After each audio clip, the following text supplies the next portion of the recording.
And people are getting scammed on the internet again. Hey, I'm Diana, and I'm your friendly neighborhood No BS career growth strategist. I wanted to go live today to talk about one of the most common scams that I have been seeing happening among job seekers. It's not the seekers that are scamming, it is actually fake recruiters on the internet. We're going to get into it. The reason I decided to talk about this, and I feel pretty salty about it, is that I've had a couple of clients, including one really recently, that got scammed by this right after a layoff. It's becoming very common, and some of these scams are as sophisticated as the most sophisticated phishing scams that you will hear about happening via email, which sometimes even cybersecurity professionals fall through. So here's what it is. Basically, somebody who looks like they're a recruiter based on their LinkedIn profile will reach out to somebody who is a job seeker. Usually they figure it out either it's usually the open to work banner that's the biggest tip off because people can query on that. But for some reason, the scam recruiter will decide, hey, I'm going to target this person because they're a job seeker. This doesn't happen because people are dumb. It happens because the scam is well designed and the recruiter in question will have a profile that looks like a real recruiter, especially at the surface level. And then we'll ask for your resume, look at it, and then come back to you and say some version of your experience sounds really, really wonderful. But unfortunately, your resume is scoring very low on the ATS, and we can't submit you for the role because of it. You need to go and get your resume updated. And this is always accompanied by them sending you the name of a person or sending you to a link to Fiverr or something like that for the person that's going to quote unquote fix your resume. Usually when this happens, the person ends up being told that for somewhere between like $150 and $350, they can get their resume fixed to be ATS compliant and that kind of rigmarole. So it sounds like, wow, this is something that I would want. And that price point is chosen by these scammers for a reason. It's chosen because it sounds like an amount of money that isn't insignificant, but it is not the kind of price point, especially for the clients that I have had experience this who typically make $150,000 and up. It doesn't feel like so much that they can't do it, even after a layoff. It feels like, well, if $200 is going to get me a job faster, I can pay it. If $350 is going to get me a job faster, then I can pay it. So once a person goes and pays for this service, whether it's through Fiverr or through some kind of private invoicing, a couple of things can happen. One thing that happens is that sometimes they just never hear back. Basically, somebody has taken their $200 and never provides them with an updated resume, even though they had their resume to start with and all it needed was optimizing for ATS. I've also heard of people getting the resume back, but it's terrible. It's actually worse than what they started with. So, a couple different ways that this can show up. And then it's pretty common, especially after the people ghost, if the person that is the fake recruiter um, has just ghosted and the person isn't getting their updated, optimized resume back, the recruiter will block them on LinkedIn. So there's no recourse to go and find the person. Typically, it's not uncommon for there not to even be any direct emails back and forth between either this resume provider or the recruiter that kind of kicked the whole thing off, because if they keep it on the platform and then block you, then it's a lot harder for you to chase them down because nobody thinks about writing down all the information and the link to the person in advance because they don't expect to be scammed. The reason that this is so concerning is that it's absolutely predatory. And I mean, this just absolutely pisses me off, especially as a resume professional. It's completely predatory, but it's framed as urgent. Like people are hearing, well, you would get the interview for this, but your resume isn't good and you have to take care of this right away or you're going to lose out. When the job market is really weird, and especially for some of the people that I work with that are in tech, particularly product management, which has been hit very hard in the last 18 to 24 months. It's just even the most educated, smart people will get trapped in that because they're afraid of scarcity and because these tactics are being laid upon them. So, as far as how the resume is structured, I mentioned, it usually initiates on LinkedIn. It usually points people to Fiverr or Upwork or something like that, although not always. Sometimes the recruiter and the resume writer are obviously the same person. So the recruiter will say, hey, your resume isn't any good. I can fix it for you. I have a side business. And then they will point you to their own stuff. And sometimes the recruiter partners with a resume writer. And sometimes it's just all fake. I mean, a lot of times it's just all fake and there's no real people involved in it. So it's hard to untangle it. The presence of a recruiter in this does not equal that anything going on is legitimate. In fact, usually the recruiter is either fake or completely unethical, and they are using the fact that they are a recruiter to build trust. So, why the heck does this work on smart, experienced, educated professionals? Couple reasons. Number one, job search vulnerability is real. The people that I've heard of this happening from the most are ones that are recently laid off, or ones that are long-term laid off. It's like I see more people having this happen at 1 month out and at 12 months out than I do from like 2 or 3 months out. I'm sure that's probably just anecdata, which is not necessarily real data. But the people are basically jumping in and taking advantage of people at their most vulnerable. And there's so much ATS anxiety because basically most people don't know how in the hell that works. Like I can do content about what is really going on with ATS. That's not the topic for today, but basically people are scared that their resume is getting screened out because of keywords because it doesn't comply with the ATS and no human is ever going to look at it and it's just bullshit on in a lot of ways. The authority bias of they're a recruiter they must know plays a gigantic role in this as well. The scam works not because there's a resume writer attached, but because there is a recruiter attached. Again, I said earlier that $200 or 150 to $350 price point, which is what I've usually seen. It feels affordable, it feels low risk, and the most important thing is that it feels like you are buying certainty. And if there's anything that you need to know about job search, there's no such thing as certainty. In fact, releasing the idea that you're going to find certainty is actually one of the things that can make your job search be the most productive moving forward. So these people, they're not selling resumes. They're definitely not selling good resumes. They are trying to sell relief. They're scamming you by selling relief. So when you think about what's the reality check, how do I figure out, like, why would I know that these things are actually a problem? So the first reality check for you is that these things are going mostly through Fiverr or similar platforms, and there's very little information available on the person that is going to be writing the resume.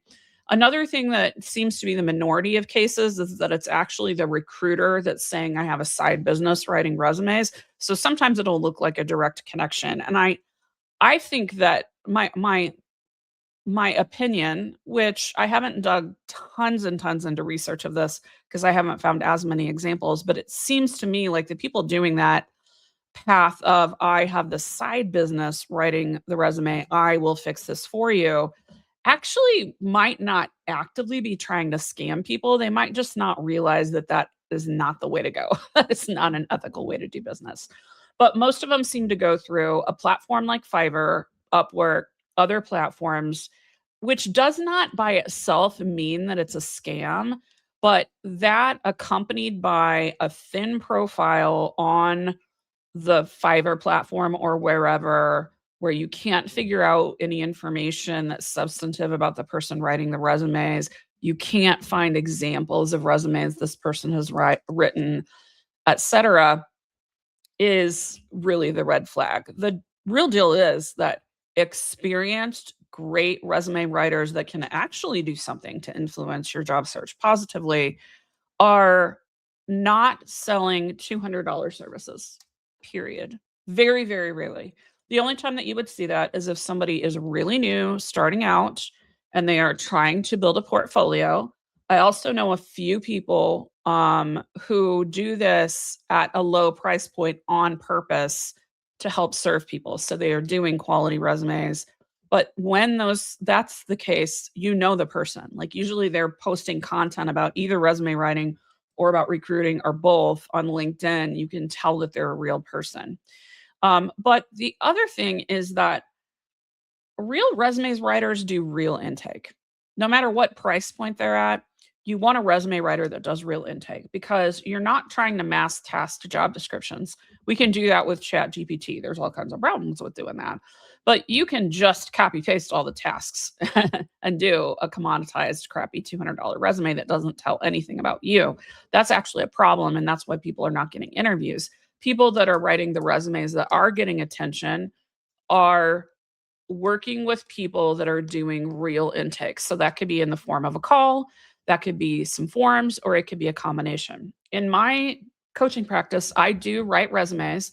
Most of the resumes I write are part of a longer term, like comprehensive job search program.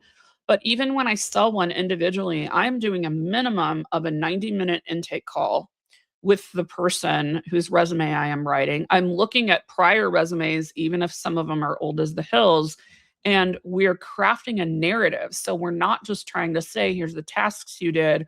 We're trying to understand where's this person going? How does their background support that? And what are the most important things to highlight? You can't do that by just sending your old resume to somebody through Fiverr without talking to them. Ethical resume work involves understanding you, not rushing you. Okay. Occasionally, you might work with a legitimate third party recruiter that says, we are working on a hot opportunity and we need your resume update fast. But that is about timing of the job. That is not about pressuring you to try to separate you from your money. So, what are some other red flags in this process? Oh, there are so many. Um, when you are getting a resume critique before you're having a real role conversation, that can be very concerning. Now, there are some resumes out there that are straight up terrible. They have bad grammar, they don't follow any best practices, they're not very readable. You can't even tell what kind of job the people are targeting.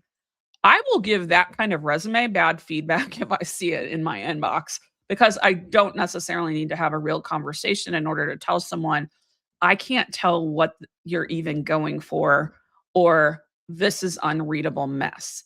But if a person posing as a recruiter is messaging you, asking for a resume, and then the first thing that they say to you is that their resume sucks, instead of saying, what are you trying to go for? You have a problem.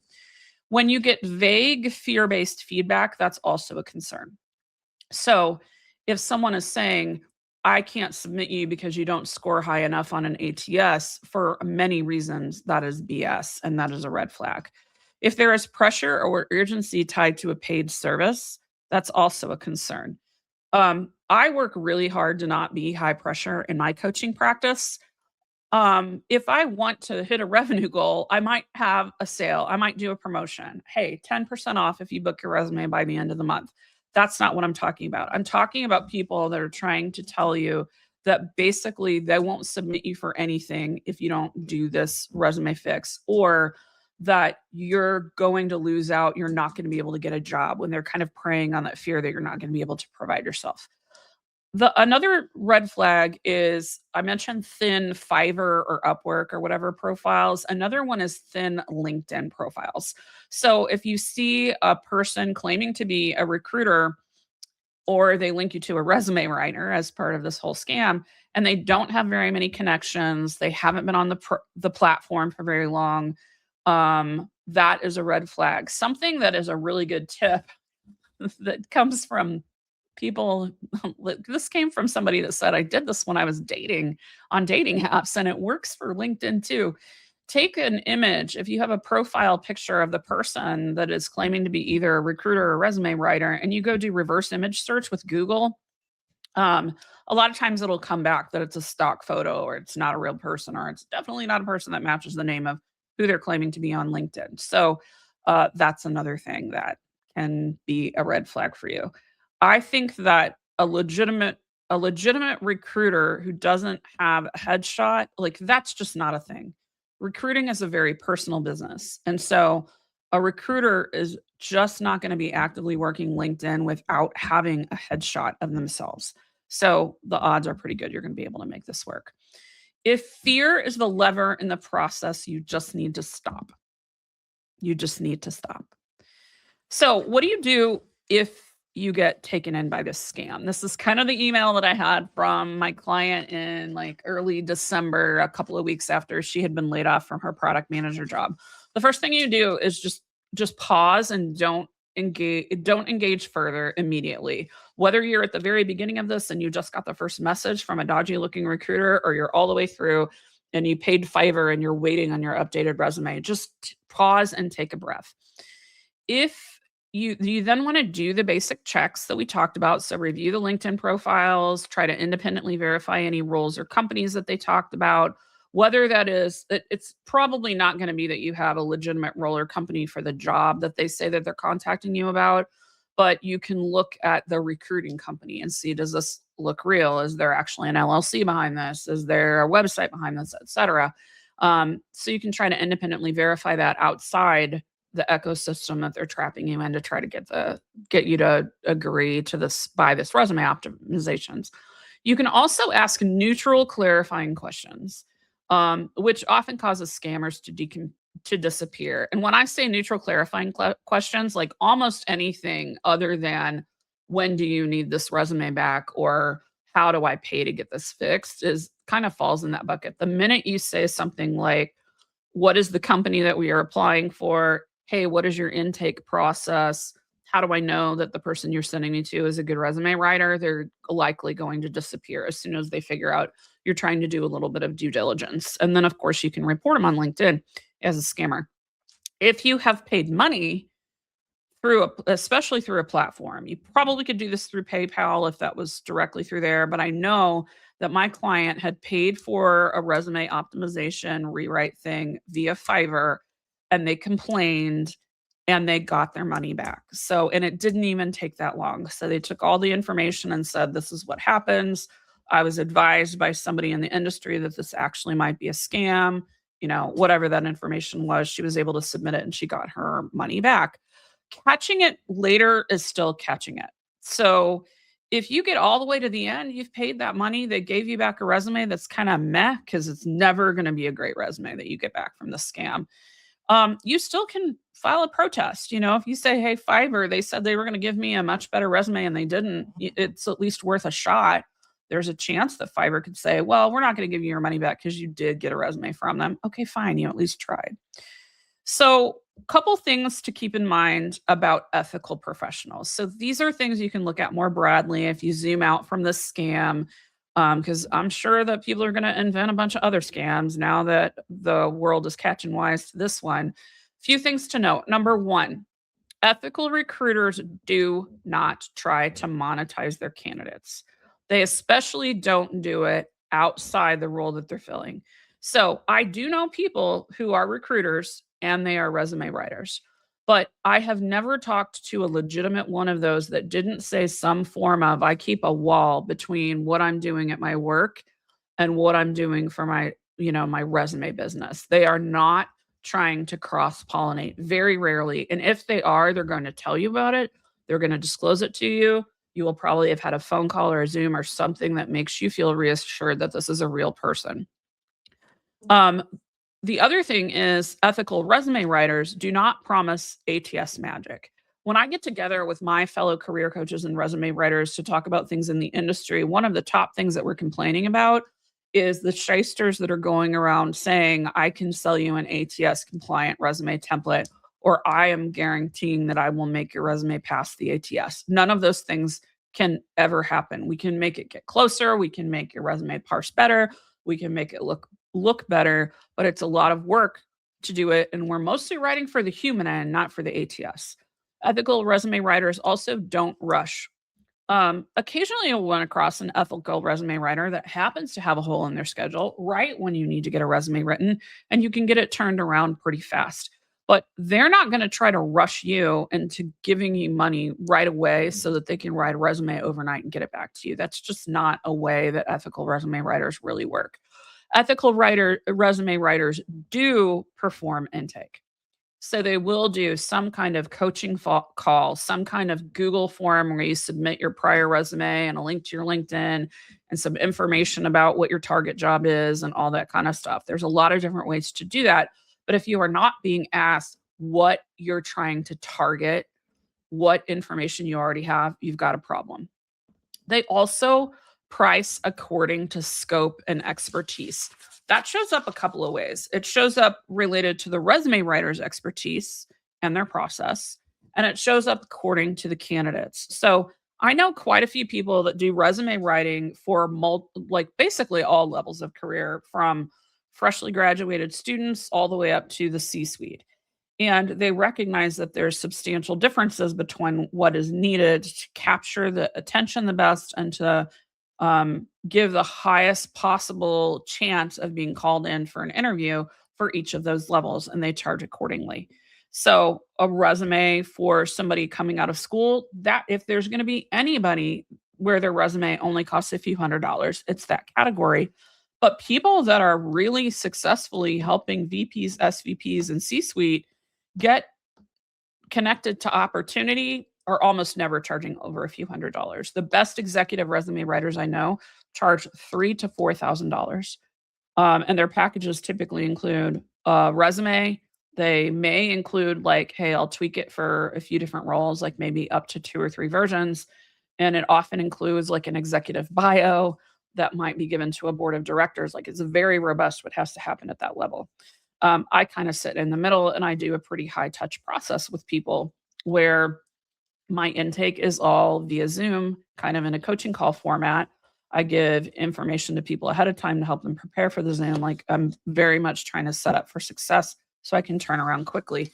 That is not a $200 service. So, when you want to zoom out for anything in the hiring process, a good rule of thumb is to remember that if someone is profiting from your anxiety, if they are pressuring you to sign up quickly so they can profit from your anxiety, you need to step back and ask some questions. So that's basically the scam. That's what's going on. It's pretty sophisticated. If you've been prey to this, um, I'm so sorry that that happened to you. But I know people that are, like I said, like, they're cybersecurity professionals that train people in how to avoid like phishing scams through their Gmail or their Yahoo, and they have fallen for this particular trick. So don't feel bad about it if it happens. Just try to encourage your discernment, take a step back, take a deep breath. And I'm not even necessarily talking about taking 2 weeks to decide whether to do anything. You might just need to step away for 30 minutes, think about what you've learned in this episode, or from, there's a lot of recruiters and career coaches that are trying to warn people about the scam right now. Just take a step back, ask if it seems reasonable, and then move forward. Um, I'm telling you this because I want you to land work that feels good. Your job search should not feel terrible. It's already going to be stressful because there's no such thing as a job search that doesn't have some stress in it. But you do not need the added stress of a scam in the mix. If you've seen this or experienced it, you're not alone. And if you feel like you have a question on something that you're seeing, is this a scam? It feels kind of like what you're talking about, but not really. Hit me in the, write in the comments here, or hit me in the DMs on LinkedIn or something like that. And I'll be happy to tell you my take.